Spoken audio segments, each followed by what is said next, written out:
Halo, Assalamualaikum warahmatullahi wabarakatuh. Pemirsa televisi Muhammadiyah dimanapun Anda berada. Apa kabarnya? Semoga sehat selalu, berbahagia selalu. Dan tentunya kita harus menyadari bahwa memang hari ini kita masih harus melawan pandemi. Jadi ketika kita sadar, kita juga bisa terus menjaga diri dengan tetap mengenakan masker dimanapun kamu berada, tetap menjaga jarak, dan tetap mencuci tangan secara berkala.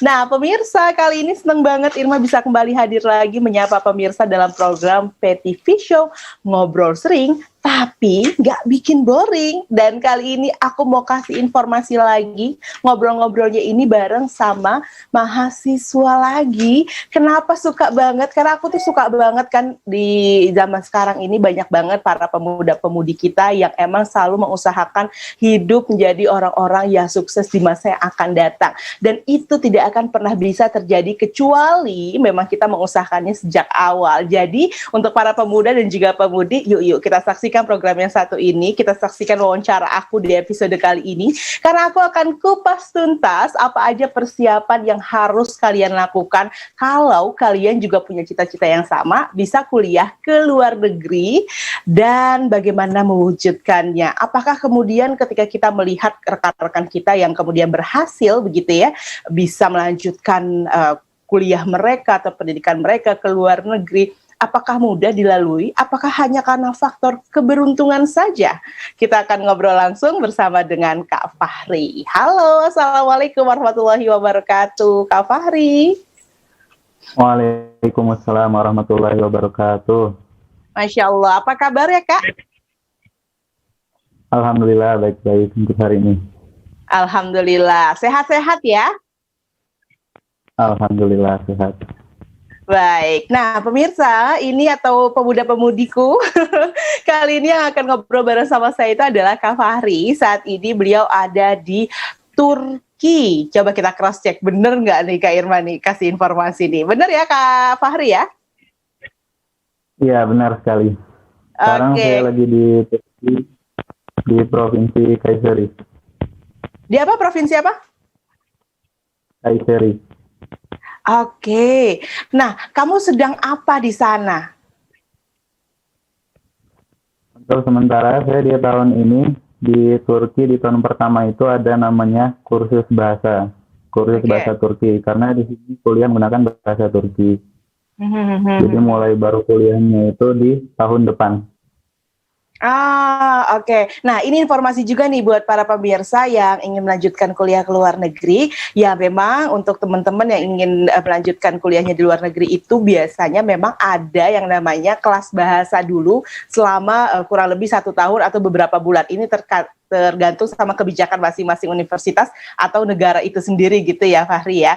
Nah, kamu saat ini di tahun ini sedang melakukan kelas bahasa gitu, sedang mengerjakan kelas bahasa atau persiapan bahasa. Tapi aku penasaran dulu nih, karena di sini aku berjanji sama pemirsa mau kasih tahu tips and triknya supaya bisa juga mengikuti jejak kamu, bisa melanjutkan pendidikan ke luar negeri. Pertama aku mau tanya, apakah ini adalah cita-cita kamu yang kemudian terwujud atau bagaimana? Ya, jadi emang ini cita-cita saya dari waktu dulu masih mondok di Pondok Modern Darussalam Gontor untuk kuliah di Turki.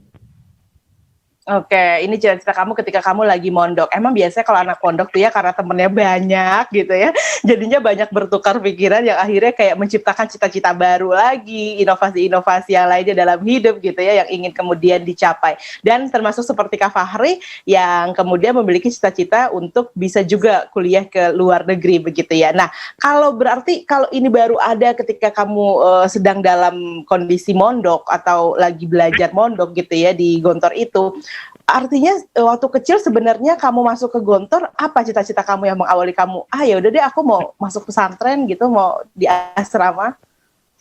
Iya, jadi pertama saya mau masuk Pondok Modern Darussalam Gontor itu karena awalnya ikutin dengan kata orang tua. Karena orang tua saya itu alumni dari Pondok Modern Darussalam Gontor juga. Akhirnya jadinya masuk pondok, kakak pertama itu masuk pondok juga, tapi di Pondok Modern yang Gontor Putri di Mantingan. Oke. Jadi awal mula sih ya cuma mau ikutin jejak ayah aja gitu ya, karena pasti jadi harapan juga gitu ya. Tapi cita-cita Iya. kamu apa yang sebenarnya sejak kecil lah ya, mungkin bisa dikatakan seperti itu. Pertama cita-cita saya dulu itu pengen seperti ayah saya, karena ayah saya dulu itu kerja di kedutaan, pernah kedutaan Ah, di Qatar, pernah di konsulat jenderal di Saudi, di Jeddah, oke. Uh-huh. dan terakhir di Baghdad di Irak. Oke, oke. Ya, oh jadi kamu pengen gitu ya kayak ayah kamu juga bisa kerja di kedutaan, bahkan kedutaannya bisa bermacam-macam negara gitu kan. Sehingga kamu ya Iya. udah deh ikutin aja gimana jejak ayah gitu. Sampai kemudian kamu punya satu keinginan untuk oh kayaknya aku mau kuliah ke Turki deh, ini apa yang melatar belakangi kamu? Kenapa kamu nggak ambil di negara-negara yang mungkin pernah ayah kamu bekerja di sana kayak Qatar atau Saudi Arabia?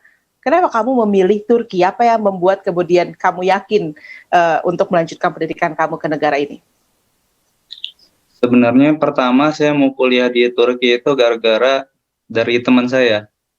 Oke. Teman saya itu ada dulu, teman sekelas saya itu sampai di pondok itu kalau masuk kelas itu bukunya semuanya gambarnya Turki semua, gambarnya tentang Hagia Oh, Sophia.